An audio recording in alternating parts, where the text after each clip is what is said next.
Okay, we're back to election 2024. Had a glitch with the recorder. Okay, so this is our last session, and today we are going to cover the economy. I wrote in the email, everyone should have received the email at some point this afternoon. I sent in the email the idea that the economy is the most, at least in all the polls that I've seen, it's like the most important issue for a lot of Americans. What's interesting is, as I was putting this course together, I was conceptualizing it, this is going back a few months. So I did what any rabbi would do, any self-respecting rabbi. You're putting together a course on the election. So what do? You Google, what are the most important election issues? And I literally chose, now I did a few of these because like, I'm not going to trust the first result that comes up. Like, who does that? That's an amateur rabbi. I'm like an experienced rabbi. I don't trust the very first poll. So I probably took about a half a dozen, probably 6 to 8 different polls. And then I got like 15 issues. And I found like what were consistently ranked the highest. But at the top of, I don't know if it was every poll, but most of the polls, the top issue was the economy. And that's why if you got the marketing materials right in the beginning, the first one that I put as far as issues that we're going to talk about is the economy. That was like the first one that I was excited about doing. However, as I was developing the course and looking through the topics, it became clear to me that I wasn't getting clarity on the different positions on the economy. And I will tell you, it's still, at least from what I'm seeing, it's still not super clear. I don't think anyone is revealing all of their cards about like what the campaign is promising, what the things. Anyway, not that we're getting into that anyway, but it's always good to have that as the context that we then contrast with the Torah's perspective.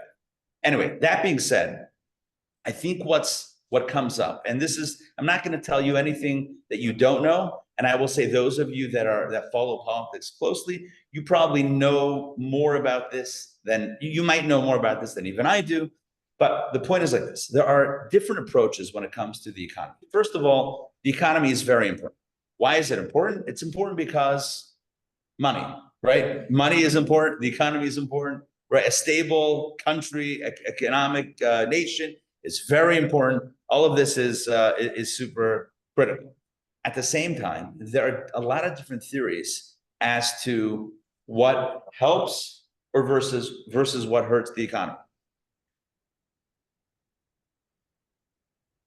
So, for example, I think we would all say that more people having more money is good, right? That sounds great. More people having more money. The question is, of course, how does that happen? How do you make that happen? Or how do you help facilitate that happen? Do you, for example, raise the minimum wage? That's been a suggestion. Eric, good to see you. That's been a suggestion that comes up sometimes. Let's raise the minimum wage. Let's ensure that people who work can have more money in their pockets. Some have advocated for a living wage, pay people a wage, not just raise the minimum wage, but every worker should get paid an amount, the minimum amount that is required to live in these here United States.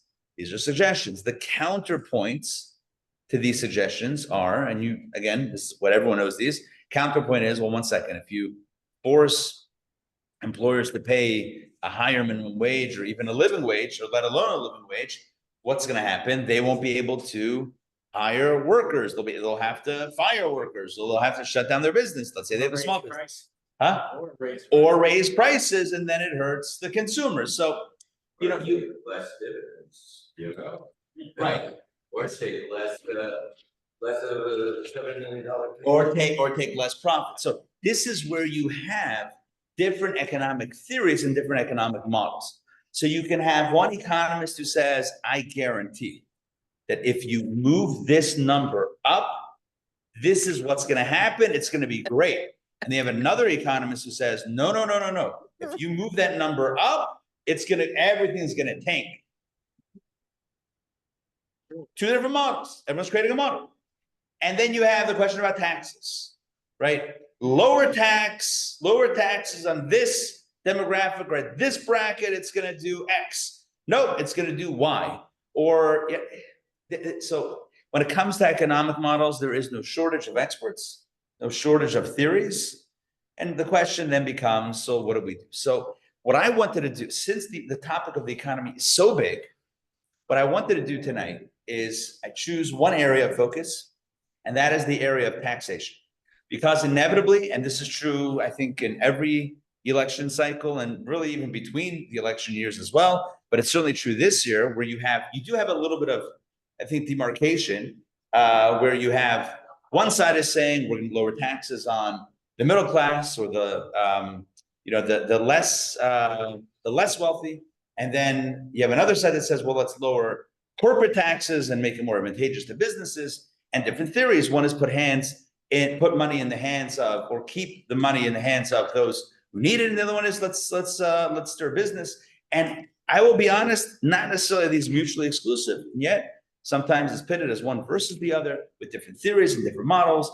And one says if you do this approach, it's definitely going to help, and then says no, it's definitely not going to help. It's going to make things worse, and it's going to cause a deficit. The budget deficit to go even we're going to be even more in debt. Again, you have all these different theories, economic theories. What we're going to do tonight, as we do in each of these sessions, is we're going to move away from the politics. It's not about the politics. It's not about the sides. This is about Torah. Does Jewish thought, Jewish wisdom have insight vis-a-vis taxation? What is sound taxation, tax policy from a Jewish perspective? This is what we're going to get into tonight. Torah's tax policy. This is something that I think is fascinating. How we might apply it to 2024, again, that's going to require some creativity, but I think we're going to walk away tonight with some insight as to an ancient Jewish system of recognizing the need for people to chip in, as well as the need for there to be services that help all, and all coupled with or paired with this idea of what I would like to call compassionate capitalism, which is capitalism with a heart and a soul, I feel like I'm mentioning this parenthetically, and maybe I need to step back and highlight this. Somebody would ask, like, what is the Torah system of, what's the Torah's economical system? Is it socialistic? Is it capitalistic? Is the ideal the kibbutz? Is the ideal the U.S.? Like, what's going on? I chose to focus on taxes tonight, so I don't have sources for this, what I'm about to say, but you can look it up and do your own research. In my research and my understanding, the Torah system, the Jewish system, is primarily based on a system that is capitalistic in nature, coupled with a very strong sense of not just a charitable sense or charitable streak, but an obligation to take care of each other. And if that sounds a little socialistic, socialists have to take care of each other. Well, then there you go. I'll tell you a story before we continue. There was, I don't know what year it would have been, but I guess one of the years, maybe before the rise of communism. Like Chabad was started in Russia, and they started under the Tsar, and then things, the Bolshevik Revolution, and then it became Soviet Russia. There's some story where there was a debate amongst members of the Jewish community as to which ideology was best. Maybe this is, again, before the Bolshevik Revolution, when things were kind of changing, and the question was, well, what should Russia adopt? What should the perspective be? And there's a big debate, and somebody saw the previous Lubavitcher Rebbe, who was born in 1880 and passed away which is well before the Bolshevik Revolution, passed away in 1950 in New York. So, but this is back in Russia. And so a few members of the community asked the rabbi, what do you think? What's the right approach? And the previous Rebbe said the following. He said that any system that is created by human wisdom will always have pros and cons. A human being cannot create a perfect system. It's not possible. Human beings aren't perfect.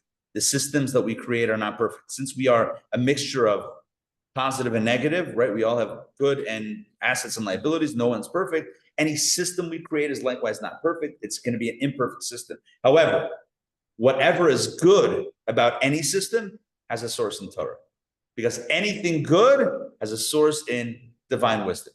And so I think that's what we can keep in mind when we think about the economy and different theories and different ideas.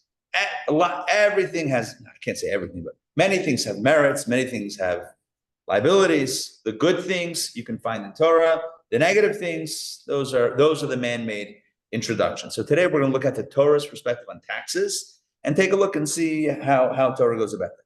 For those of you in person, obviously you guys have the booklets in front of you. For those online, I'm going to be sharing sharing my screen, and then afterwards, if you wish to have the booklet, I can email that to you. All right, so let's get started.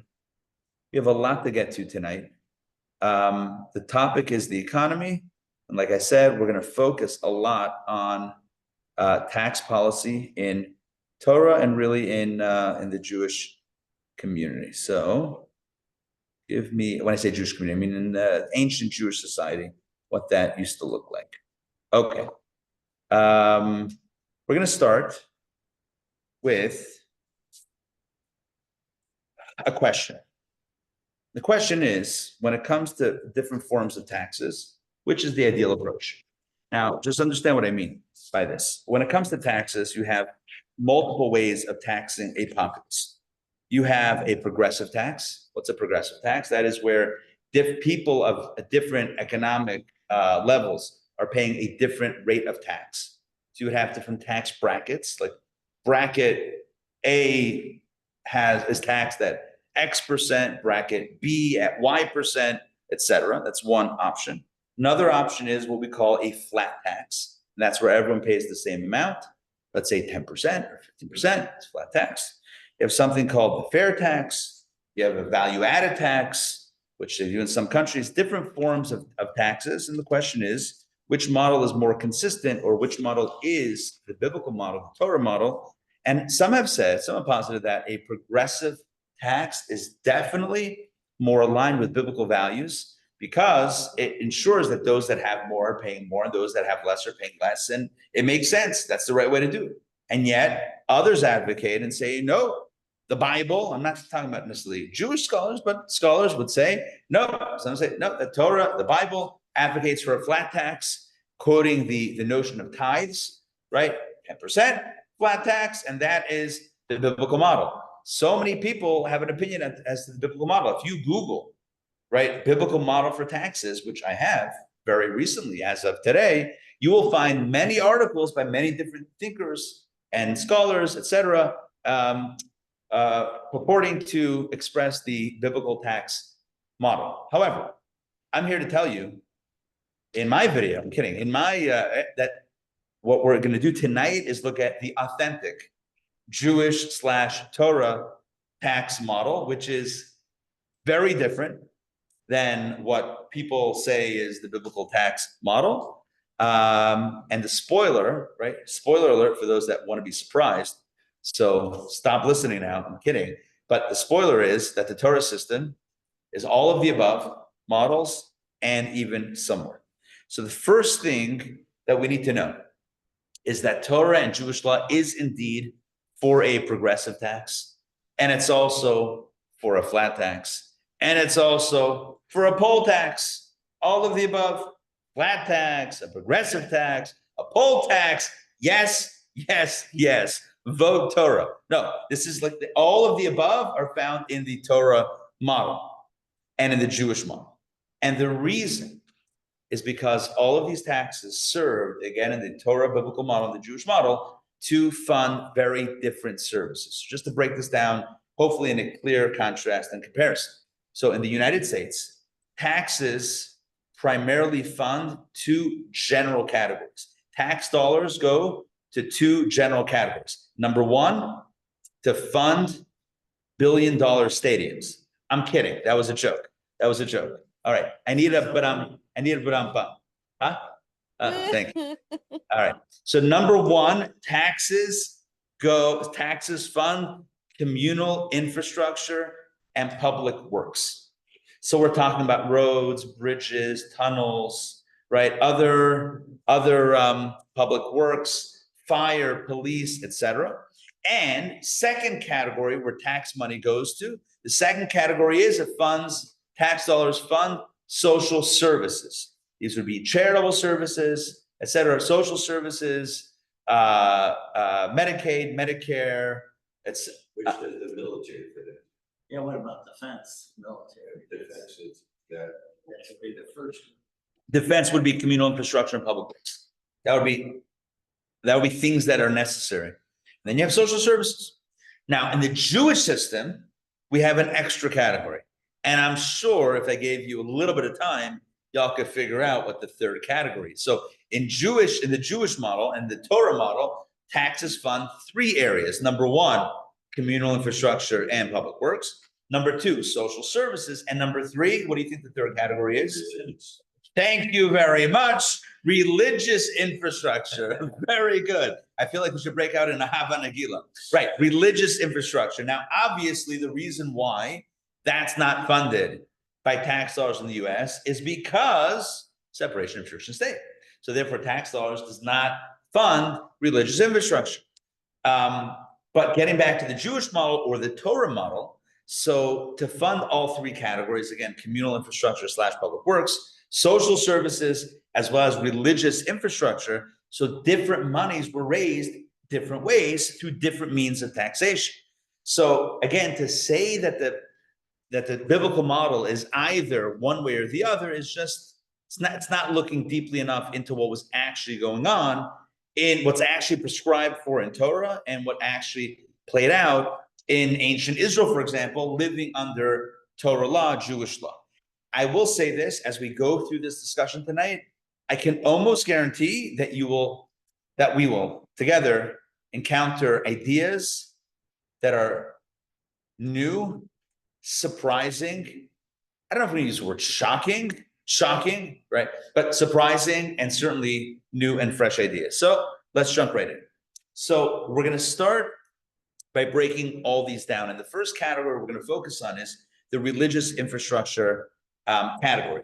So money was raised for all the various expenses relating to religious needs back in day in ancient Israel, including the building and the upkeep of the Beis Hamikdash, the temple, purchasing the sacrifices and other temple needs, supporting the priests and the Levites who serve the religious needs of the community.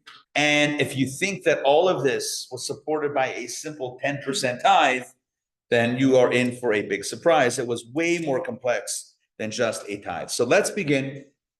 We're going to be moving through these texts because we have more than 20 different texts and there's a lot to cover. So we're going to begin with a verse in the Torah that charges us with the mandate to build a home for God. The way we're going to do this is, I feel like tonight I'm going to read the text and I'm going to read them a little bit quickly. And then obviously we're going to have discussion and dialogue in between, but I'm going to do the readings here. All right, so let's jump right into text. We start with text 2a. All right, and here is the text. The Lord spoke to Moses, it's on the cover. The Lord spoke to Moses saying, speak to the children of Israel and have them take for me an offering. From every person whose heart inspires him to generosity, you shall take my offering. And this is the offering that you shall take from them: gold, silver, and copper, blue, purple, and crimson wool, linen, and goat hair, ram skins dyed red, tachash skins, and acacia wood, oil for lighting, spices for the anointing oil and for incense, shoham stones and filling stones for the ephod and for the choshen, and they shall make me a sanctuary, and I will dwell in their midst. This is a quote from the book of Exodus, chapter 25, where God tells Moses what needs to be raised in order to build the Mishkan. Reminds me of the story of the joke where the rabbi says to the community on the high holiday, he says, I have good news. I don't know if it says good news and bad news, something like that. Yeah, good news and bad news. He says good news and bad news. What's the news? Good news is we're building a new synagogue. Oh, sorry. We have money. We have the money to build a new synagogue. I was like, wow, amazing. What's the bad news? The bad news is it's in your pockets, right? That's a joke. That's the old Jewish. The point of this text, though, is where God tells Moses to build the Mishkan, to build the tabernacle. This is the original iteration, the portable iteration of the Holy Temple that traveled with the Jewish people throughout the 40 years of wandering, and then even in their initial entrance into the land of Israel. So in order to build this, God says, here's what we need. Here's the list, right? Let's put it out there and let's raise it. Now, everything seems fine. And if I ask you, based on this text that we just read, how was the tax supposed to run? What would it sound like? How would you describe this tax or this option, this method of raising the needs? What would you call this? Voluntary. Voluntary. Oh, excellent. Perfect. We're thinking along the same lines. Voluntary. It sounds like, okay, you put out the list. Here's the wish list. Whoever wants to give, give. All right. 1 second. Not so fast. Now we take a look at Rashi. Rashi's commentary on the next page. Rashi's commentary, text 2b. Here, Rashi weighs in and explains things are not exactly what they might have appeared to be. Now, whose heart inspires him to generosity? Rashi says. The Rashi is, just to pause for a moment, the basic biblical commentary, and he said basic, the essential biblical commentary. He says the following: the Hebrew is related to the word nedava, and so is an expression of goodwill, present. I don't know Old French, so I'm not saying with the French accent. Present, maybe in Old French, a gift. Sorry, that was terrible? Can we all just admit that was, yes, thank you. I will take the fall for the terrible attempt at a French accent. Good. Present, generosity, a gift, meaning voluntary. Who wants to give a gift? Come on forth and step up and give a gift. That's the first Rashi. Then Rashi continues, you shall take my offering, our rabbi said. And he's quoting that from the Midrash and the Talmud. The word truma, mentioned 3 times. Truma means a donation. Denotes that 3 offerings are mentioned here. One is the offering of a beka, half shekel per head, from which they made the sockets. What were the sockets? The sockets were the sockets that the walls of the Mishkan, the beams, the boards of the Mishkan went into to keep it upstanding. It's like if you're building a Lego building, whatever, but you need a base. So, because it was portable, they couldn't put it to the ground every time. So they had a base, a solid silver base. And that's what the half shekel, 1 half shekel went from everybody went toward the sockets. A second truma, second offering, is the offering of a half shekel per head for the community coffers from which to purchase the communal sacrifices. That's the second offering / donation. And another is the offering for the Mishkan, the tabernacle itself. Each one Israelites' donation. The 13 materials mentioned in this section were all required for the work of the Mishkan or for the garments of the Kohanim priests. Let me explain this in simple terms. Rashi says there were 3 offerings, 3 gifts, as it were, that happened. 3 donations. Donation number 1 was a mandatory half shekel per person. Now, this is not voluntary. This was mandatory. Mandatory, we call this a poll tax. Poll tax means 1 per person, or X amount per person. In this case, it was 1 half shekel. So 1 half shekel per person went to the sockets. A second half shekel went to the communal offerings, right? There were every single day. There were offerings brought on behalf of the entire Jewish people. Who paid for that? The community. How did they pay for it? Right? They had everyone's credit card on file? No. Everyone gave a half a shekel once a year, and that went to the communal coffers for the communal sacrifice. The third donation was not a poll tax. This was a voluntary contribution, and that is the one that everyone saw when we read the biblical text. Everyone says, oh, voluntary, give whatever you wish. That's that. So if you gold, silver, copper, tcheles, right, the blue, purple, goat hairs, etc., the skins, the tachas skins, that was voluntary, completely voluntary, but the half shekel was mandatory. Those were a poll tax on each member of the community. So 1 half shekel for the sockets, that was a one-time gift, 1 half shekel annually for the communal offerings, and then there was another voluntary contribution when they first built the Mishkan to get the building materials built. Now, lest we think that this was a one-time deal, at least 1 of the half shekels, that all of this was a one-time only thing in Jewish history. That's not the case. In fact, Maimonides clarifies that this is something that happened on an annual basis. It reminds me of the shul in Bal Harbor. I spent a year in yeshiva in Miami. We used to go every Thursday night, yeshiva students, to learn with community members in Bal Harbor, Surfside, Bal Harbor. The shul, it's like iconic. The shul, it's like a huge edifice. Some of you, I'm sure, have been there.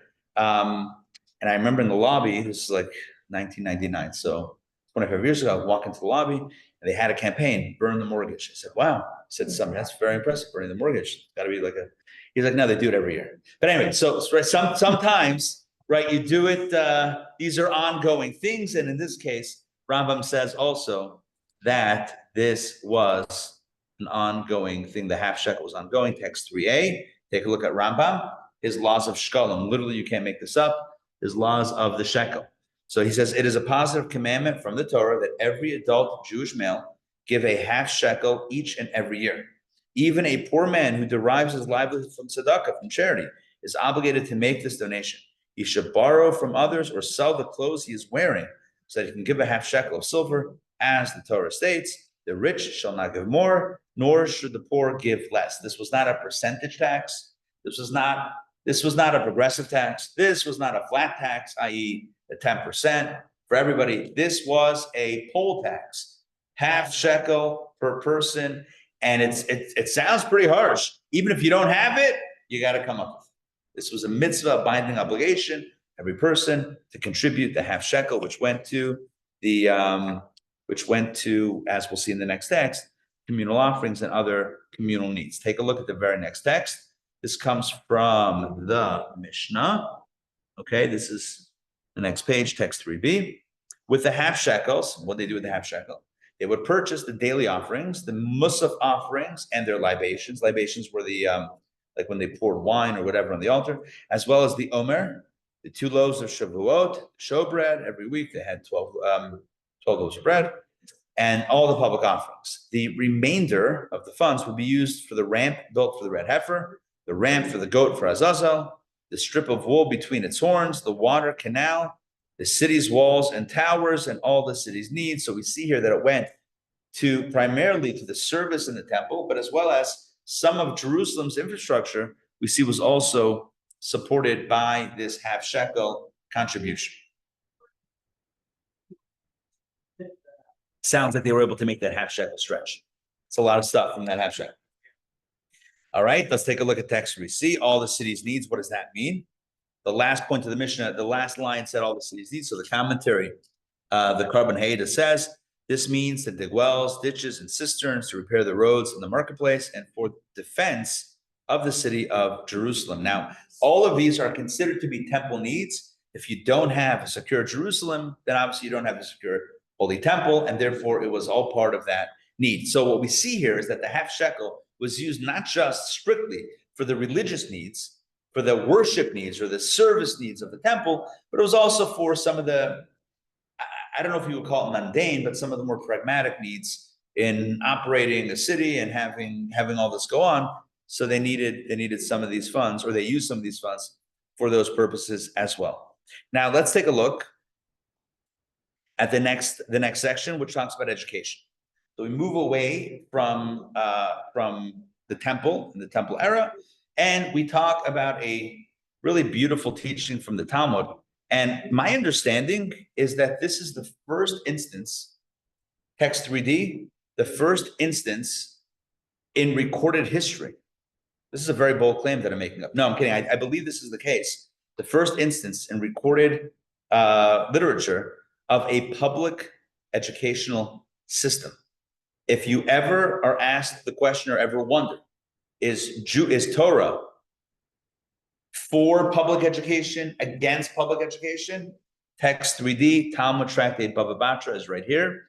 Yeshua ben Gamla ordained that the people should install teachers of children in every region and in every city. As the commentators explain, it was in response to finding out that not everybody was hiring teachers for their kids. Not everybody had a cheder or whatever. He said, we cannot leave it up to chance. There must be teachers in every region, in every city, to make sure that Torah is taught. Now, obviously, when I say public education, and when I say there's a first public education, I don't mean secular education, because clearly this is talking about Torah education. Nonetheless, the concept to not leave any child behind, to not allow any child to go uneducated and remain illiterate, this is a very strong Jewish value, and it dates back already, I don't know, 1,800 years, 2,000 years? This is probably about 1,800 years. It's an ancient idea. Take a look. But now the question is, who pays for it? I'm glad you asked, right? Who should pay for this? It's a great idea. Sure, anyone can come up with that idea. I think everyone should have popcorn also every day. I don't know why I thought of popcorn, but whatever.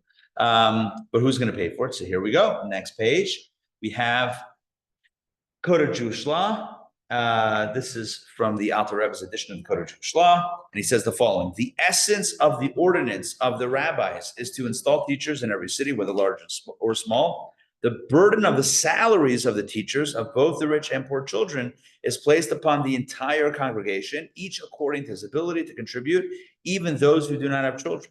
Very interesting. Very interesting.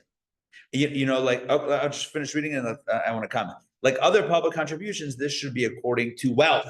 Aha, progressive tax. We come upon a progressive tax where it increases based on means, based on income, etc. We also find a very interesting parallel is it Georgia wide? Is it Atlanta? Is it county by county?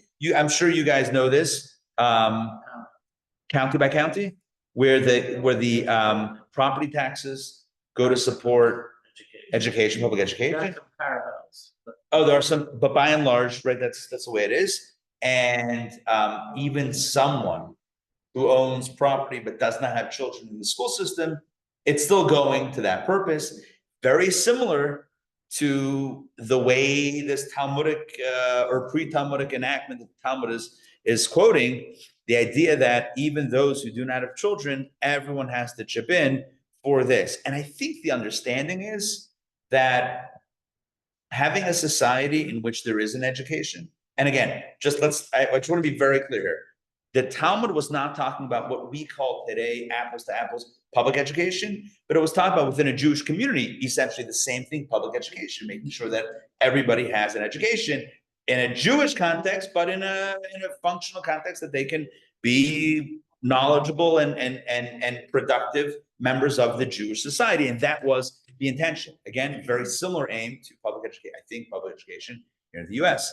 And like I think like the notion of that here in the US, the ancient notion of this, dating back nearly 2 millennia, is that a society, a functioning society, requires knowledgeable, literate children who will grow into adults. You cannot have a society in which people don't know what's going on. By the way, this has always been important within Judaism. If you think about the Shema, which is the foundational prayer, in the Shema, there's a few things that are mentioned in rapid succession. Sometimes we're like, the Shema is so holy or so whatever, but we don't even pay attention. Sometimes we don't pay attention to what it says. V'shinantam levanecha. You shall teach it to your children. That's like in the Shema, education. It's not enough to learn Torah. You have to teach it. We have to make sure that our children. There are many faiths or many societies that have risen over the millennia that have not taken that seriously, that have kept education. I'm just going off, and we're going on to educational schmooze for a quick second, where education was only held by the elite or by the clergy or by those, right? So that the only people that we knowledgeable in the Bible, let's say, were those that were, let's say, the professionals in that field, as opposed to Judaism that really democratizes the study of religion, and it's meant for everyone to study. There's never meant to be a hierarchy in learning. This is something really important. Typically, hierarchies in knowledge are created to keep people down and not challenging the system. In Judaism, there's never been that concern. And if there was ever that concern, it's only if there was somebody who was really corrupt running something, but that's never a legitimate thing. There's no concern. On the contrary, you want everybody as educated as possible to challenge and to question and to ask and to be involved in the dialogue. There's never a concept of keeping someone unknowledgeable. And we see this clearly here with this enactment, this ancient enactment for what we would call as public Jewish education. And getting back to the question of taxation, how was it supported? It was supported through essentially a progressive tax. So we see already different models of taxation: whole tax, progressive tax. Let's keep on going. Text 4a, the next text. Again, we have a lot of text. There's a lot of content. And my goal here is to guide you through these sources. Text 4a. Here we have another teaching from the Tosefta, which is roughly from the era of the Mishnah. The residents of a city may compel each other to build a synagogue and to purchase a Sefer Torah and books of prophets. So we see here that when it comes to religious infrastructure, post post-temple religious infrastructure. So there's no holy temple. So we have synagogues in place, and we have scrolls in place of we don't do sacrifices and animal offerings, but we have Torah scrolls, and we have books, Jewish books. So who pays for that? Says the Tosefta, the residents of the city compel each other to basically raise from each other to raise the funds. How exactly does that go down? We have text 4b. So it says the residents of the city may compel. So if the residents of the city side against it. Yeah, I would then question. So you're asking, what if the residents of a Jewish community say, we don't need a synagogue, we don't need a Torah scroll? I mean, I guess they could do that, because like who's going to override? Who's going to come in riding on a white horse and say, no, thou must have? I don't know if I'm saying this in ancient English, not, but like you have to have it. I don't think anyone's going to do that. But the point is that a community needs a shul, right? You need a synagogue, you need a Torah scroll, you need books. If someone says, yeah, I don't want to pay for it, everyone's going to chip in on this. But how does it work? How does it actually work? Here we have the Tzitz Eliezer, who's a fairly modern rabbi, passed away 2006. Here he quotes a number of different commentaries that have their opinion on it. And I think what's beautiful about this, there's no consensus, which is great. In other words, there's many, for lack of a better term, this is going to be terrible. There are many ways to skin a, what's the expression? To cat. Skin a cat. That's what it is, skin a cat? Oh my God. No, do not do that. No one should be doing that. Why would they say that? What a terrible expression. I'm so sorry I started that expression. All right, text 4b. But there are many ways to get the funds. And here we go, text 4b. The Tzitz Eliezer writes, Yashash, in Tractate Bava Kama, a commentary on the Gemara and the Talmud, is of the opinion that things done for the sake of a mitzvah or Torah should be funded on a per capita basis, since mitzvot and Torah belong to all alike, however much or little they have, so per capita basis. However, from the words of the Mordechai in Tractate Bava Batra, in another commentary, medieval commentary, it seems evident that he thinks that this should be collected proportionally to one's wealth. Since all matters that depend on wealth, and do not center on preservation of lives, should only be assessed according to wealth. That would be a progressive tax.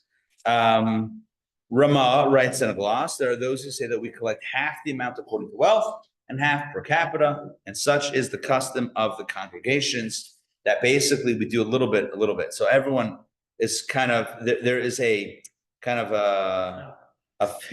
there's like a flat tax on the one end, and then there's also a progressive tax. So you have a little bit of this, a little bit of that.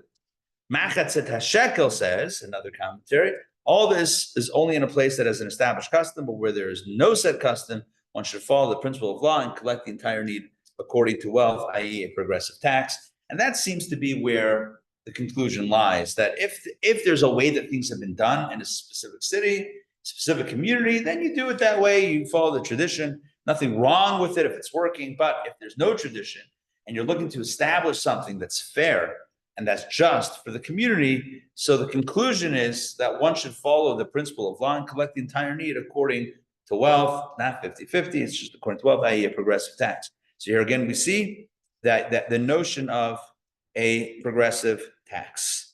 Next, all of this was funding the temple supplies, religious infrastructure, but what about support of religious functionaries? This is referring specifically in ancient times, the Kohanim, the priests, and to the Levites, the Levim. So what were their roles and why did they need to be supported? So let's explain very quickly here. The Torah says that if you were a Kohen, priest, or a Levi or a Levite in ancient times, you were not allowed to be a landowner. You could not own land in the land of Israel.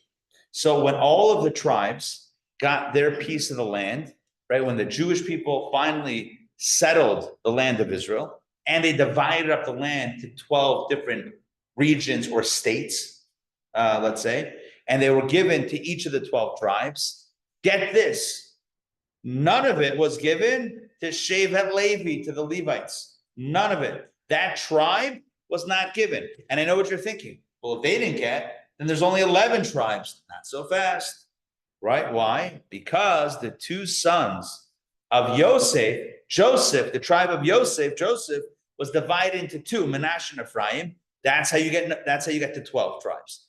And that was foreshadowed on Jacob's deathbed, when he calls over his son Joseph and his sons, i.e. his grandsons.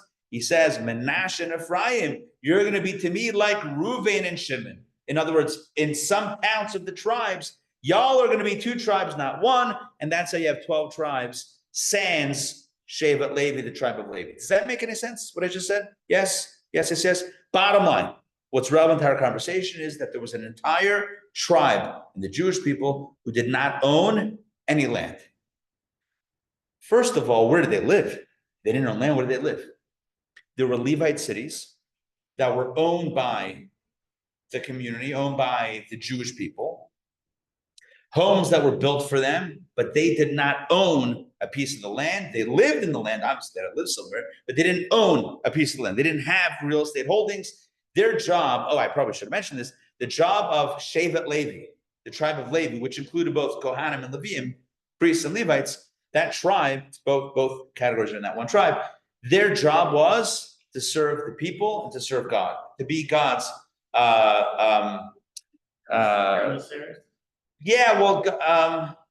were on the God squad. I mean, they worked in the temple, right? And they worked on behalf of the people. So they worship, like they worked in the whole, yes.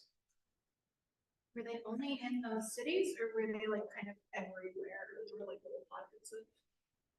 The Levite cities were scattered around. It wasn't just like in one place. The Levite cities were around. They were in proximity to the cities of refuge, which were also scattered around. Remember those commercials for Southwest Airlines? Gotta get away. Remember those commercials? Somebody like spills coffee on someone else's computer. They're like, what happened? Gotta get away. Southwest, $49. You can go to Bahamas, get away for a little bit. So if you needed to get away to a city of refuge, you best believe you wanted it in driving distance with your electric vehicle that you forgot to charge overnight. In other words, you wanted to be close, fairly close. So, I mean, Tesla was a thing back then. I saw today, I was driving back with the Chinese that we had for the Tasting Torah Club. Incredible. I was driving on, I don't know, whatever that street is when you drive from, Dr. Maxey, by your old, hold on. When you drive from North Trude Hills Road, and you go past that intersection with all the, and you make a left, there's a fork. Yeah. Right by you, right? Roxborough, is it Roxborough? Roxborough. Roxborough. I'm driving there, and I'm going, okay, listen. We had to get back for a class, so I'm going, rabbinic speed. I'm just saying, right? And I see coming the other direction a red triangle. And I'm like, a red triangle? What is happening here? A matte red Cybertruck. I've never seen this. It was like, looked like, kids will draw a car. I mean, that's the extent of my drawing also. I like a triangle, color it in red, put like a few wheels on it, and it's rolling. I'm like, what is happening here? That had nothing to do with anything. Why did I don't even know where I was up to. We were talking about. You want to be close to the city. Thank you. So if you cities of refuge. Thank you. Forgot to plug in your red triangle, your matte red triangle, right? And now it's like something happened. I didn't mean for it to happen. I got to get away, right? Southwest, I can't book. Internet's down, whatever. Nothing's working out. So the cities of refuge were around, and the Levites were right by the city of refuge because they were the educators. And so it might have been merged. So what's They call two different things. One is Ari Miklat and cities of refuge, and then you had the cities of the Levites. Either they were right next, or they might have been integrated in the same city planning idea. The idea was, if you're in the city of refuge, I mean, it's like now you're in, what's that called when you're in witness protection program? It's like, what are you going to do? You're going to learn some Torah. Who's going to teach you Torah? The Levites. Boom. Win-win. Yeah. So since the Levites are spread around, was there just one temple or were there? Oh, one temple. Yeah, absolutely. No, the way it worked, Other people. the way it worked with the Kohanim and Leviim, they took shifts. There were way too many to show up. I mean, talk about too many cooks in one kitchen. Oh, how many priests do you want running around, bumping into each other, trying to facilitate an offering? Daily offering, everyone's jostling for position. Not happening. They had shifts, and their downtime, they were educators, right? The Levites, they had choir practice. Everyone had their role, and that's what was going on. When it was their turn, they spent, how long was their shift? I think maybe 2 weeks, 1 week, twice a year. There were like 24 shifts. I don't know if that's the right word. 24 groups that had shifts, 1 week at a time, twice a year. So you work that's not bad. 2 weeks a year. Wow. That's not a bad gig. I'm just saying, if you can get that work, take it, my friends. But you couldn't own land. And so that's how we got into this, right? So then you couldn't own land, you didn't have property, you didn't have a farm. So what'd you eat? What's the plan here, God? Right? Oh my God, what's the plan? Like, you got all these people, children. Who's gonna think of the children? So here we go. Let's jump into the biblical text. Let's jump in. Bikurim, first, one second. I know. Everyone says, oh, I know how it works. Everyone's like, I know. It was a tithe. 10%. Folks, pull out your calculators. Because this is gonna ding further than 10%. Y'all want to see what this totaled? Let's go. Let's jump in. Number one for Kohanim. We're going to do Kohanim and then Leviim, so the priests. They got number one, Bikurim, first fruits. Let's go, text 5. It is a positive commandment, says Rambam, Maimonides, to bring the first fruits to the temple. The obligation of the first fruits applies only while the temple is standing and only in the land of Israel, as implied by the verse, bring of the first ripened fruit of your land to the house of God, your Lord. So that's number one. In ancient times, the people would bring, the farmers, those that had farms, fields, etc., would bring their first fruits to the temple and give it to the Kohen. Next, hold on. Before next, I don't know. I'm going next already. What are first fruits? What is the amount? The amount is set at 1/60th of your first fruits, which is 1.7% of your produce. 1.7%. That constitutes your first fruits. You bring that to the temple and you give it to the Kohen. B, Truma. In addition to Bikurim, first fruits, there was something called Truma. What is Truma? 6a. We are obligated to separate Truma from food designated for human consumption that is guarded and that grows from the earth. It is a positive commandment to separate the first portion of such crops for a priest, as Deuteronomy states. You shall give him the first portion of your grain, your wine, and your oil. Now, how much is Truma? So here we go. Text 6b. Maimonides continues. There is no minimum requirement for the great Truma according to scriptural law, as implied by the verse, the first of your grain, i.e. even the slightest amount. Even one kernel of grain fulfills the requirement for the entire grain heap. As an initial so there's a prefatory measure. One should separate only according to the measures specified by our sages. What is the measures that our sages established? A generous measure is 1/40th of the crop. An average measure is 1/50th. And a stingy measure is 1/60th. So we're talking about between 1.7% on the low end to 2.5% on the high end. That is 1/40th is 2.5%. So somewhere in the range between 1.7 and 2.5% is then given as Truma. Lest you think that we're done, we are not done yet. Now we have Challah. What is Challah? Challah is, I know what you're thinking. I know Challah. Love it. Challah back. No, Challah is not simply the Shabbat twisted bread, right, that we eat and we know and love. Challah is actually, it's one of those things that's a bit of a misnomer. Challah is not the bread, it's the portion of the dough that we separate to give to the Kohen when we bake the bread. Somehow, I don't know, some marketing genius changed the word challah from meaning the part that is separated and donated to the part that we eat dipped in salt at our Shabbat tables. I don't know how that happened, but here we are. Challah, says Rambam, it is a positive commandment to separate a portion that is raised up from the dough and give it and is given to a priest. As it states, raise up the first of your dough, the challah, as an offering. Literally, just to double down on what I said before, the only time the Torah used the word challah is specifically regarding the gift that is given to the Kohen from the dough. Okay, according to scriptural law, this first portion does not have a minimum measure. Instead, even if one sets a portion the size of a barley corn, he has absolved the entire dough. When a person designates his entire dough as challah, his deeds are of no consequence unless he leaves a portion of it to himself. In other words, you can't give your whole dough to the Kohen. You got to separate some for me, some for you, and then it's called challah. According to rabbinic law, what's the measure? One should separate 1/24 of the dough so that there will be a significant present for the priest. This is derived from the verse which states, give him something that is fit to be called a gift. A baker who makes dough to be sold in the marketplace should separate 1/48. That would be a lot of dough. Otherwise, the rationale is that since his dough is larger, this measure contains enough to be a significant present, even if it's only 1/48. So when it comes to challah, it's either 1/24 for an individual or 1/48 for a professional baker. So it's either 4% or 2%. Let's continue. What about the meat? You know what the Kohen would say after getting the first fruits, the truma from the grain and the wine, and the challah? You know what the Kohen would say? You know it.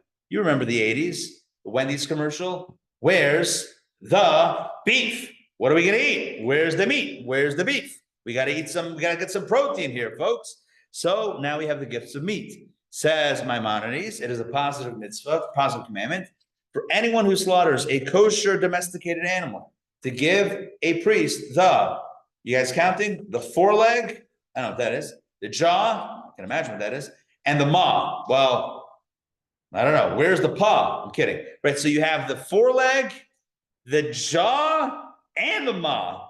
As the verse states, this is the judgment due to the priests. These are universally known as presents. Presents. Okay. So this is the obligation to give the meat or parts of the animal to the Kohen. Lest you think we're done, what's the Kohen going to wear? Right? Oh, who are you wearing, darling? Who are you wearing? Right? That's the question, not just for the red carpet, but also, right? That's the famous red carpet question. Said no one ever, right? Not only is it about food donation, food gifts, it's also about materials. First, shearlings. Here we go. Next text number 9, again from Rambam. It is a positive commandment to give a priest the first shearlings of an animal. As it states, give him the first shearlings of your flock. Levites are considered like Israelites with regard to this mitzvah, i.e. they also have to donate the shearlings of their flock if they have animals. There's no minimum measure for these shearlings. Sorry, shearings. Did I say shearlings the whole time? I did. I'm sorry. That was an extra L for no reason. Shearings makes way more sense than shearlings. All right. There's no minimum measure for these shearings according to scriptural law. According to rabbinic law, one should give no less than a 60th, which of course you and I know as 1.7%. So now we have the gift of first fruits, the gift of, that's the Bikurim, the gift of Truma, the gift of Challah, the gift of the meats, and the gift of the first shearings. Next, we're not done yet. The firstborn animals. Here we go. Text number 10, again from Rambam. It is a positive commandment to set aside all the male first issues of the womb, whether among humans, kosher animals, or donkeys. This applies whether the animals are healthy or not. Thus, Exodus states, consecrate unto me all firstborn, the first issue of the womb among the children of Israel, in humans and in animals. All of the above are given to the priests. By the way, if you're wondering, when do we donate our firstborn child to the priest? What is happening here? Like, I remember I was in the hospital, I had to fill out forms, we got a birth certificate, we got a social security card. I don't remember. Even when we went, right, to the pediatrician, Dr. Maxey can attest to this. I'm sure you didn't have them fill out a form on the first visit. Herein you have now given your child to the Kohen. Never happened. So you're probably wondering, what are we talking about here? Well, you may be familiar with this. There is a tradition called the Pidyon Haben, which is basically a ceremony where you essentially bring a Kohen in and say, hey, really, I'm obligated to give you my kid. However, I'll keep my kid, and instead, due to your to compensate you for your time and so I'll give you 5 silver coins, and we do an exchange of financial value, give the Kohen the coins, and we keep our kid. That's still done today. We did that with my oldest son. It didn't happen. It's not always done, but it's done sometimes, depending on certain situations. It's not if you're a Levite, correct? Only if you're in Israel, only if both the father and the mother are Israelites, only if the first pregnancy, birth is a male. There's a few other stipulations which I can't remember, but it's it. Correct. If there's a miscarriage, right, then it would, right, then that's out. In other words, even the first birth after that would not be subject to this mitzvah. Okay, but I'm right in the middle of the text. Let's keep on going. Second paragraph: firstborn humans and firstborn donkeys are redeemed. Oh, it says it right here. Look at this. I could have wrote this. Corinth. They're redeemed. In other words, and the redemption is given to the priest. The money, the cash value is given to the priest. A firstborn kosher animal should be slaughtered in the temple. Its blood is cast in the altar, and its fats and inner organs are burnt in the altar's fire, as explained in the laws of sacrifice. The remainder of the meat is eaten by the priests. As it says, you shall surely redeem firstborn humans, and you shall redeem firstborn non-kosher animals. But firstborn oxen, you shall not redeem. These are holy. They are holy. Their flesh will be for you, for the priests. Okay, great. So the gift, the Kohanim, what do they get? They don't get lamb, but they get bikurim, truma, challah, meat, shearings, and now the firstborn animals, donkeys, and humans, or at least the exchange monetary, not actual value, but some monetary exchange for those. Yes. Come up? No, good. Laws of Bikurim. If you look back at text number 5, he quotes Exodus: bring of the first ripened fruit of your land to the house of God your Lord. Bring it to the temple. What are you going to do with it in the temple? You give it to the Kohen. So all of these gifts are all sourced, and in each and every one of these readings that we just did, Rambam Maimonides was always careful to cite his source in Torah. If anyone wants to tell you that Torah's concept of taxing or gifts or whatever is 10%, you tell them 10%. I see 1.7% here, another 2% there, another 4% there, another, right? These are the percentages. Now let's keep on going. That's all for the Kohanim, for the priests. What about the Levites? Okay, now we get to the Levites. Here we go. That's all what we give to the Kohanim. But there's still more for the Levites. They also have to live. So what do we give? There's 2 tithes. Number 1 is tithe number 1. Well, number 1 is tithe 1. And that is called Meiser Rishon. And let's take a look at text number 11. After separating the great Truma, which is given to the priest, which we just read about, and the other gifts, one should separate 1/10 of the remaining produce. Look at that, 1/10. Now we get the number 1/10. And this is called the first tithe. Concerning it, again, he quotes his sources. Concerning it, Torah says, for the tithes of the children of Israel, that they will separate to God. Tithe in Hebrew, Meiser, is from the word 10 or 10th. It's 1/10.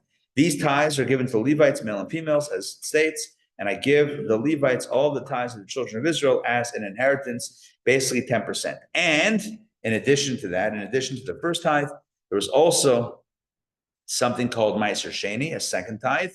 Another 10% had to be separated from the crop. Now, most years of the 7-year sabbatical cycle, in years 1, 2, 4, and 5 of that cycle, the second tithe could be eaten by the owner of the field. He could take that produce, the second tithe, and eat it in Jerusalem. But 2 of the 7 years, year 3 and 6, the second tithe had to be given as a gift to the poor. Let's take a look at text number 12, second tithe. After separating the first tithe every year, we separate the second tithe, as it states. Torah, you shall certainly tithe the produce of your crops. In the 3rd and 6th years of the 7-year agricultural cycle, we separate the tithe to the poor instead of the second tithe, as we explained and as I just explained. Again, I said it, I don't know that we have time to like really break it down. Maybe we have some time actually. So there was a 7-year cycle, right? Called the sabbatical cycle. So years 1 through 6, you work your field. Year 7, you let your field go fallow, which means you didn't work it. It's not technically yours. Yeah, you may have the deed for it, but it's in that 7th year, we acknowledge that everything belongs to God. Great. So in years 1, 2, 4, and 5, in which you're working your field and you harvest the crops, etc. In those years, 10% of your crops, in addition to what you gave to the Kohen, we already listed, I'm not going to do that again, like 7 gifts. In addition to that, you now give the Levite 10%.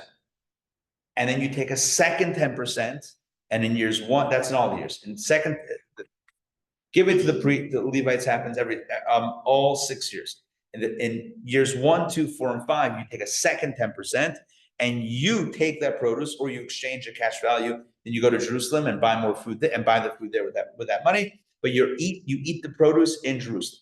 Some have posited that this is a way of keeping the farmers plugged into society. Imagine you could have a disconnect between Jerusalem, right, and those that are out on the farm, between the urban and what do you call it? Urban and rural. Thank you, rural. Right, between the urban centers and the or the centers. Think about like in modern times, like in the U.S. So you have like centers of academia where the universities are, and then you have the rural places, and maybe those two aren't in proximity to each other, and then you might eventually have some gap creeping in.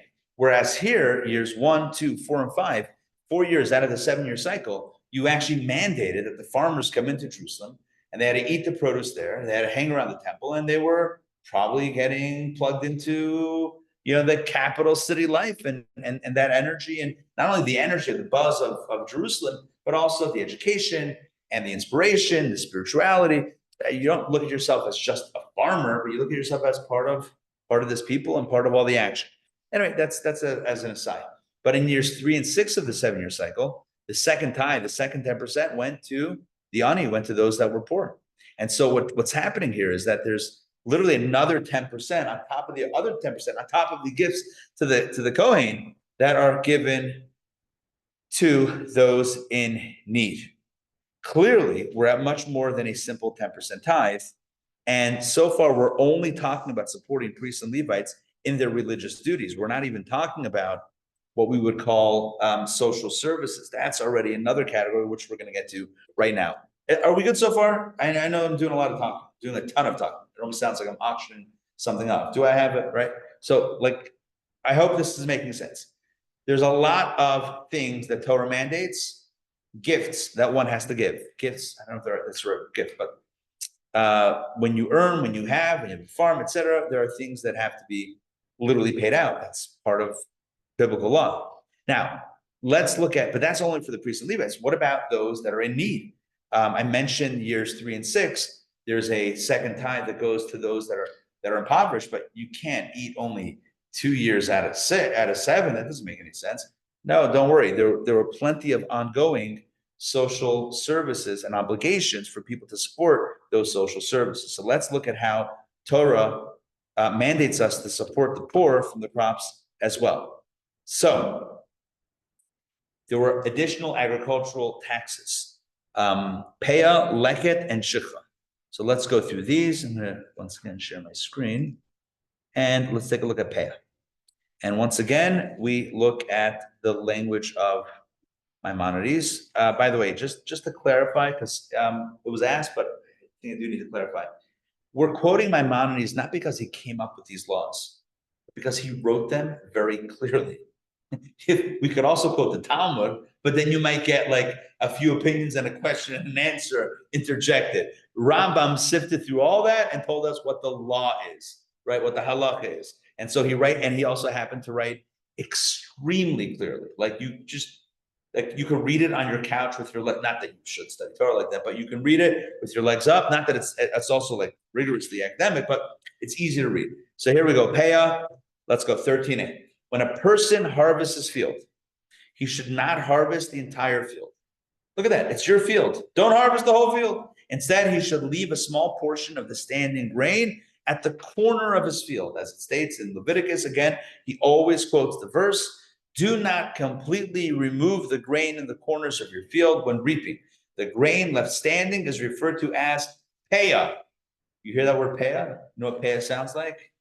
Peahs, right? We leave also part of the side locks or whatever it is, right? We got here. So we leave the corner. I don't know if it's related or not, but we leave the corners of the field, however you define corners. You leave it the edge of the field unharvested. Sort of like the Book of Ruth. That's exactly that. Oh, excellent. We're gonna get to that in a second. Let's continue. Let's finish off the reading. Just as one leaves peah in his field, so too he must leave peah for trees. When he gathers his produce, he should leave some for the poor. Why are you leaving this? Why are you leaving the edges or the corners, whatever you want to call it? Why do you leave the edge of the field or the edge of the orchard? Why do you leave it? You leave it for those that need food. They can come in to any field, to any orchard, to fields, to trees, whatever it is, and there's what to eat. There's what to eat. It's an incredible built into Torah law and to the Jewish law vis-a-vis agriculture. You leave a part of the field for those that are hungry, for those that are impoverished, those that need to eat. There's always food. Can you imagine the entire land of Israel with all of that farmland, right? An ancient land of Israel with all of the farming going on, and everyone is abiding by Jewish law and leaving parts of their field. There's always what to eat. It's an incredible thing. You don't need to, you have to go to the store or whatever. Go to the field, there's food, right? And indeed, as Larry just mentioned, if you're familiar with the story of Ruth, right? So Naomi was the mother-in-law, right? And so she and her daughter-in-law, Ruth, who was from Moab, so they moved back to the land of Israel, and they had no money. And so Naomi sent her daughter-in-law to go to the field of a man named Boaz to get food for them. And while she was gleaning, one thing led to another. Eventually, Ruth and Boaz got married. And the grandson was King David. Yeah. By the way, my favorite joke, one of my top 1,000 favorites, of course, is what was Boaz like before he got married? And the answer is ruthless. I should probably let myself out right now. Oh, it's terrible. Oh, it's the worst. Oh, it was good. You like it? All right. Because it's usually really bad. It's usually really bad. Yeah. Oh man, that guy was. I mean, if that's in the top 10, I'd hate to hear the rest of them. Say it again. I said, if that's in the top 10, I'd hate to hear the rest of them. There's some really bad ones. All right. So that is that. So that whole story about Naomi and Ruth, they moved back because Naomi was originally from Israel, but then she went to Moab and whatever. That whole story. It's a whole interesting book. It's a worthy read. But they had no food. They had no money. So what are you going to do? There's a provision. Okay, you ready? Let me climb onto my soapbox. Oh, here we are. Look at that. We live in a country where there are social services, but I don't know that they're I don't know, maybe I'm wrong. But this seems like a very cool system where you like the system? It's more accessible. I think it's more accessible. You don't have to go, you can just go to a field and you take. There's no like, you just, huh? But not only that, it's mandated. It's mandated. That's the point. The point is that, and that's what I was saying before about it. Is Judaism capitalistic? Yes. You can own as much farm. There's no limit to how many farms you could own. You could be the Jeff Bezos, right? Of farming, right? No problem. You could own all the farms. Guess what? You had to still leave the peah, right? You had to. It's an obligation. Now, what if somebody says, I'm going to break the law? Well, you can't. Well, that's in any system of law. If somebody breaks the law, then they're going against the law. The law is you have to leave for those that don't have. It's built in. Thank you, Mom. It's built in as a mandatory obligation, which I know is redundant, but I just felt like saying it twice. It's a mandatory law, it's an obligation to leave it. That's only one of the three. Let's keep on going. The next agricultural, again, this is for those that are in need. Not the Levite and the Kohen. We already took care of them, plenty. This is now for the. That wasn't sounding like so. It came out sounding edgy. It wasn't sound edgy. Just saying like we already covered that. But now we're talking about anti-poverty social services. Number one, paya. Number two, we're gonna keep on going here. Is what's called. Oh wait. We haven't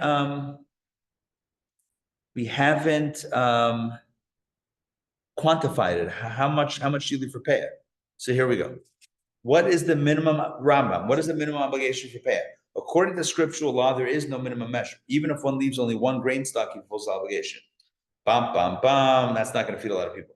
According to rabbinic law, however, one must leave. Which, by the way, just to clarify, when we say rabbinic law, it just means what the rabbis established as what the law is, and that becomes binding. So, according to rabbinic law, however, one must leave 1/60th of the crop, whether in Eretz Yisrael or in the diaspora. Look at that, in the diaspora.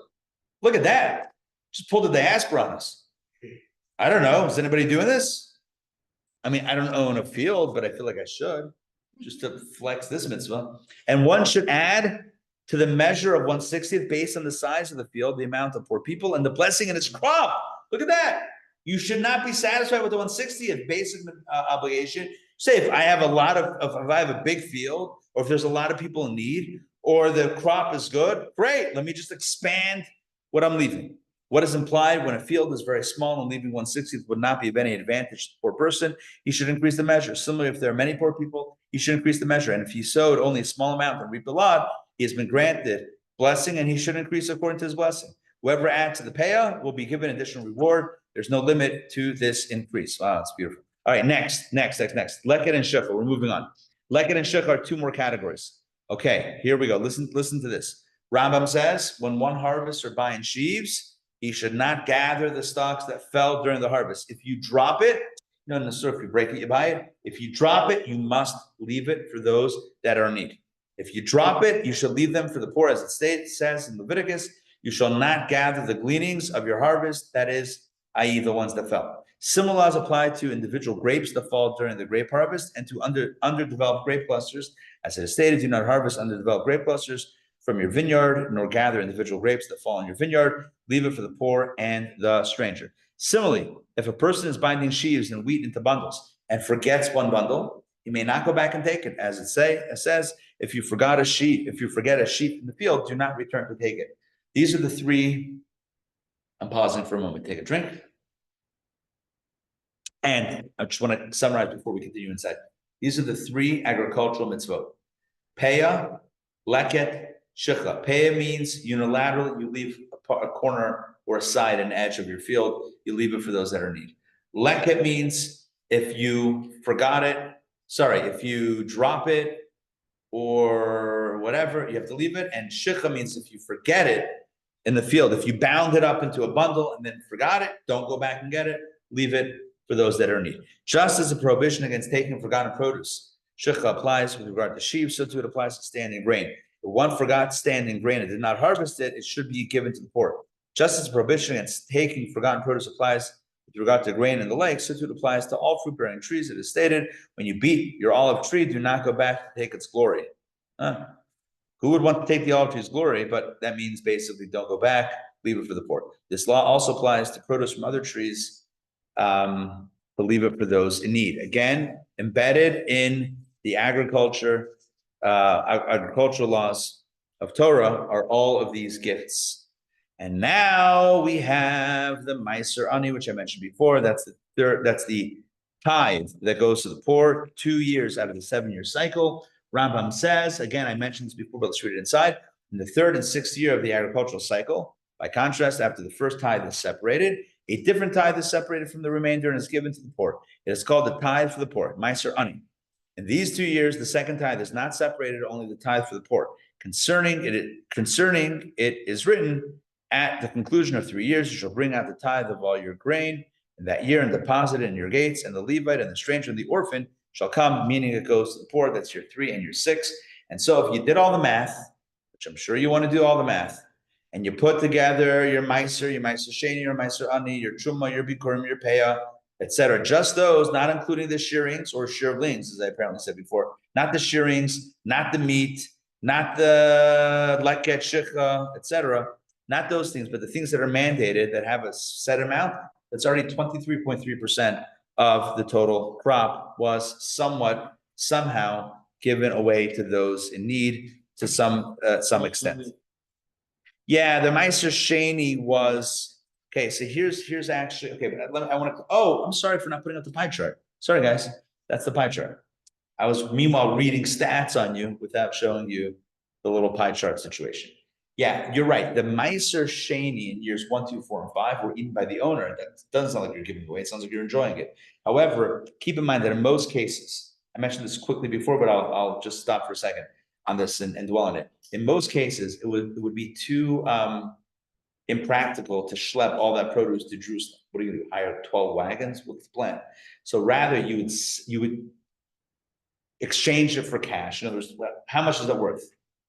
$10,000? Great. So you take $10,000 with you, you go to Jerusalem, and then you buy food there, basically supporting the local economy. And that's considered also giving back. Even though when you buy, you're going to a restaurant, you're eating it, but nonetheless, you're also supporting commerce, you're supporting, you want to call it tourism, you're supporting your brothers and sisters, supporting those that are your co-religionists and fellow Israelites. This was a mandate.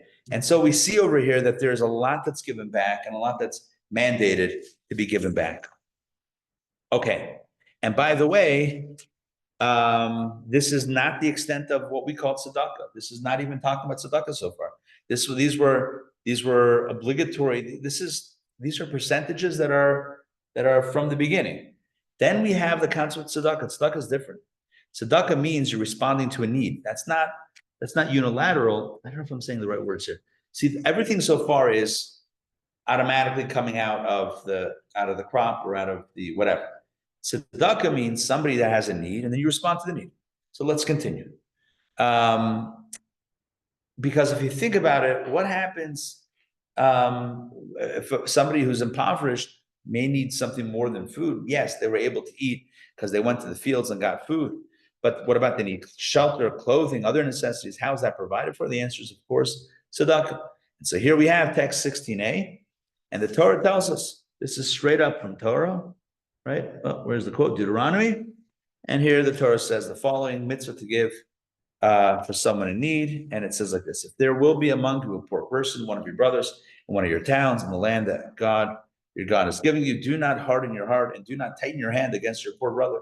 Rather, you should open your hand to him emphatically and be sure to give him enough for all he lacks. Well, what does that mean? You have to give him enough for all he lacks. What's the amount? What's the algorithm here? Is that a community responsibility or individual responsibility? Good. Communal or individual. Here it seems to imply individual, but here take a look at the next text 16a, which is going to explain the amount one must give. If one has the means, in other words, individually, one gives as much as the poor need. If one does not have means sufficient for that, the standard of choice for the mitzvah is 1/5 of one's possessions that one should give in general to tzedakah. An average donation that would be 1/10. Giving less. Wait, 1 second. Sorry, I'm not reading this correctly. The standard of choice, the ideal is to give 1/5. The average level is 1/10. Giving less than that is considered not ideal.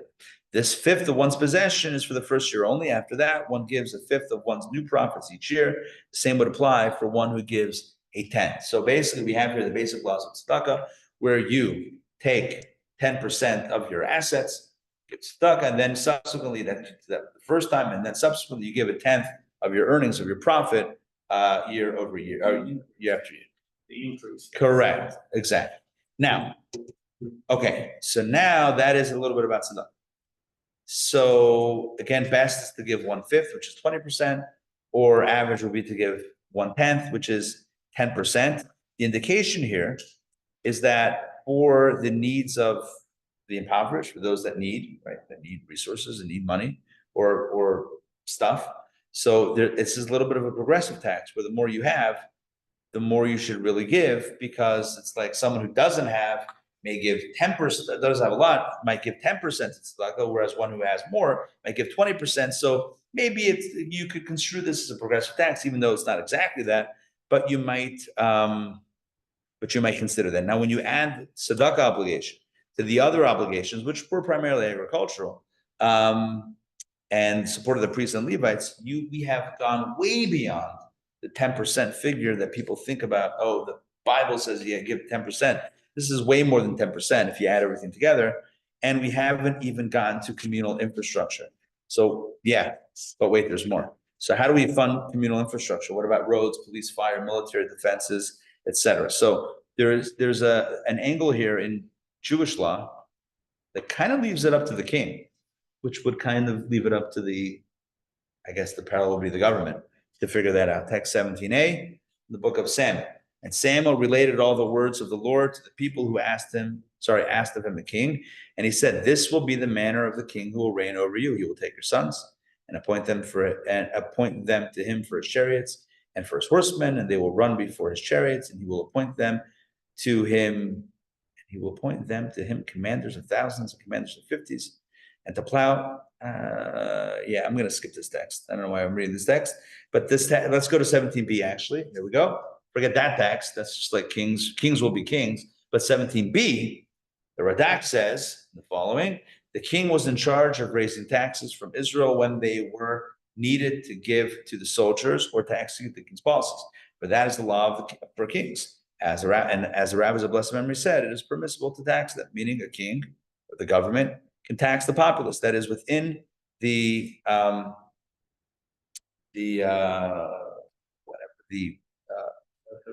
Purview. purview, prerogative, etc. of the king, the government, which is to levy taxes for communal needs like security, like other things, in which we're going to see over the next few texts. Oh wow, we're pretty much at the time. We're going to go through this very quickly and then wrap this up. Public works, text 18a from the Mishnah. We compel anyone living in the courtyard to contribute to build a gatehouse and secure entrance to the courtyard. We compel anyone living in the city, to build the wall, doors, and a security bar for the city. So can a city tax people for the city's infrastructure? Yeah, the answer is yes. We just literally read that in the Mishnah. Talmud says, Rabbi Elazar asked Rabbi Yochanan, when the city collects money for a wall, do they collect by persons that they should all give equally, or do they perhaps collect by wealth, i.e. he who's wealthy giving more? In other words, is it a flat tax or a progressive tax? Rabbi Yochanan replied, they collect according to wealth. Interesting, hey? They collect according to wealth, which makes it sound like a progressive tax. There are those who say, though that Rabbi Elazar asked, do they collect according to the proximity to the wall, or do they collect according to wealth? Yochanan replied, they collect according to the proximity of the houses to the wall, i.e. those that are more vulnerable should pay more than those that are less vulnerable. If you needed more, you should be on the hook for more of that thing. Now, Tosfot in 18c says the following: assessment should be made according to wealth, because the intent of the invaders is not to kill people. If no one stands up against them, they won't harm the bodies. Therefore, this is not considered primarily a threat to life. That is why if they make a settlement with the raiders who are coming against them, they collect this tribute or ransom according to their wealth. It says if they're coming for the money, well, then the people that have the money are going to lose more than the people else. So they should be putting in more for the security, because it's really for their own self-protection. Now, let's continue. They collect according to proximity to the houses. Rabbi Tam explains this to me, that the poor who live close to the wall should give more than the poor who live distant from it. Similarly, the wealthy who live close to the wall should give more than the wealthy who live distant from it. The wealthy who live distant from the wall should give more than the poor who live close to it, since the city collects according to wealth. And there you have all the different scenarios play out and combine. Yes, there is an algorithm, and Tosfot literally, Rabbi Tam, one of the Tosafis, literally breaks it down as to how you figure out what ranks. Oh, I'm sorry, guys. Let me scroll down. Yeah. There's no minimum. Say it again? There's no minimum. 1.7. No, there's no formula. By the way, that's a very good point. There's no formula. Why? Because Torah here doesn't have a formula.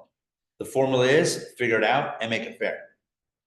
And that's the mandate on the government. It's a mandate on whoever's in charge is make sure that it's fair, make sure that it's just. We'll give you some basic parameters as far as how you algorithm this, but it's As far as the amounts, you need to raise what you need to raise, and you need to figure out who should be on the hook for what. But this sounds like a very much a progressive tax.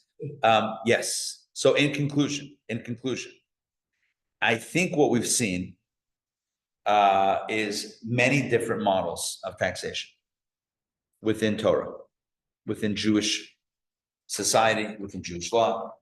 There were poll taxes for the temple and its supplies. There were flat taxes for priests, Levites, and some needs for the poor. And there were progressive taxes for tzedakah, synagogues, and other communal and public needs, which tells us and reminds us that there's no one way to do things. Different models were used in ancient Jewish society to fund different needs. The main thing is that it be done honestly, fairly, and transparently. And when we recognize the needs of a community or a society or a country, and see where the money is going and how it's actually helping, we're more likely to be on board to give. And that's a beautiful thing, because the world is built on chesed and giving. So I guess my blessing for us all is, may we navigate as we conclude the election 2024. And no, I don't mean the actual election season. But as we conclude this course, my blessing for us all is that the next, 2 months, September, October, November, less than 2 months, that this be a peaceful time for the country, right? That we recognize that Torah has a lot to say about a lot of the issues, and that sometimes, like we saw tonight, there's no right or wrong answer. There's different ways to do it. But if the intention is positive, and if the means are fair, it's not a bad thing. And hopefully we can get to a just result, a result that benefits those that need to benefit, and ultimately benefits all of us, because a society that makes sure that education is taken care of, makes sure that whatever the equivalent would be to the priests and Levites are taken care of, makes sure that those that are in need, the impoverished, the poor, are taken care of. A society that takes care of all of its members is ultimately a society that is healthy and sustainable. A society that doesn't take care of all of its members is a society that ultimately is broken and fragmented, and leads to, there's dissent, there's disunity, fragmentation, and when a society is broken from within, that's not a society that can be sustained. So let's make sure to take care of each other. To remember that Judaism is maybe capitalist, but it's also compassionate capitalism with a heart, mandated to take care of each other. And may we indeed exhibit the chesed to others that we wish be shined upon us as we get ready for Rosh Hashanah, and we ask God for all that we need. Let's make sure to ensure the needs of those around us. And let us say, Amen. Wishing everyone a ksiva chesima tov l'shana tov v'sukkah, may be inscribed and sealed, signed, sealed, delivers. I'm yours now. Signed, sealed, deliver for a year of blessing, a year of sweetness, and a year of much prosperity. Thank you all for joining. I hope you enjoyed it. I feel like I did a lot of talking tonight, but hopefully. 50%. Say it again. You had the 30%. Oh, yeah. Oh, absolutely. Yeah. It could have gone up to 50+%. Yeah, ultimately. And the point of this is, some of this is absolutely baked in to Torah law. There's no movement on those numbers. Some of it is based on the need of the time and whatever. But as society, right. But I think what's important to remember is a society that doesn't forget its soul, moral compass, divine obligation, is a society of people that are not just willing to go along with the law, but they're happy to go along with the law because they realize I need another $1 billion. I really need another. I know I'm going like extreme, but like, do I need that? Or maybe, to ensure the betterment of all of us, etc. Look, it's easy for anyone to point to the ones that have billions, but I think it's not about that. I think it's about each one of us recognizing our individual responsibility to be there for others. The big distance there's disruption. Never good. It's never good. It's never good. Even if one could justify gaps conceptually, at the end of the day, it's not healthy. Yeah. It's not healthy for anyone to live in a situation where there's this gap. And obviously there are no magical solutions to any problem. It takes work and whatever. But I think with the right attitude and the right perspective and the right objective in mind and goodwill, good faith amongst, good faith amongst peoples, I think we can solve most problems and, keep the slugging out of it. We can get things done. All right. Pleasure. I want to commend everyone everyone participating. I think everyone was on board for the objective of this series. It wasn't about politics. It was about issues from a Torah I perspective. wanted to point out that Yeah. that educating the children is so important, and you get an education in math and in geography and in You're and saying in in Torah also. yeah, that's what I'm saying. You get it. Absolutely. You, Some of my, to your point, some of my finest Aramaic was discovered when I studied Talmud. I'm kidding. I know your point. No, right. Science, math, geography. Exactly. agriculture, horticulture, all that stuff. It's true. If you really study Talmud, you got biology, anatomy, zoology. If that's the right term. It's all in there. It's all in there. Half achba the kulaba, it says. Delve in it, Torah, because everything's in it. Anyway. All right. Lila Tov, we'll see you guys. A few quick announcements. On the back page, what's going on over here? On the back page, we have here, High Holiday Boot Camp. Where's my screen? Ari, where Oh. are you? Oh, it's on there. Hey, Oh, I'm like- I lost you for a second. where am I? No, because I went down. Okay, here, hold on. Let me try to get this.